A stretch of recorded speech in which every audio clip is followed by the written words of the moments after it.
lalpa tunge mo kani ambisya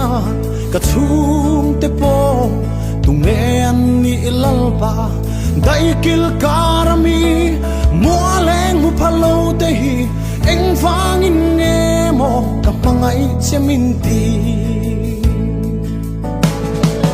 ka zong zong hian phak che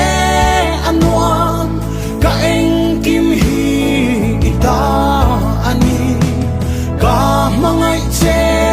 ka mangai che ka zong zong hian phak che anwam lal pa ka o nei zong zong hian phak zai sa se kanun na hi lo min nao chhuak ro se kanei lu ber mangai na po pe che la a hen zo long e I mangai ne po ka zong zong hian phak che anwan ka eng kim hi ita ani ka mangai che ka mangai che ka zong zong hian phak che anwam lal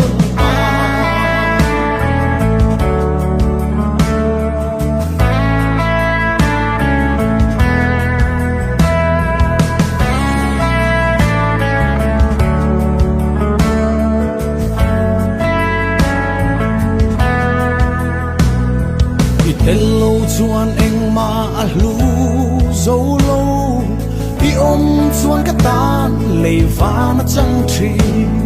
ka thak lel berri ni ka lung long nai ni ka zong zong hian phak che anwam lal pa ka zong zong hian phak che anwam ka eng kim hi ita ani ka mangai che ka mangai che ka zong zong hian phak che anwam lal pa ka zong zong hian phak che anwam ka eng kim hi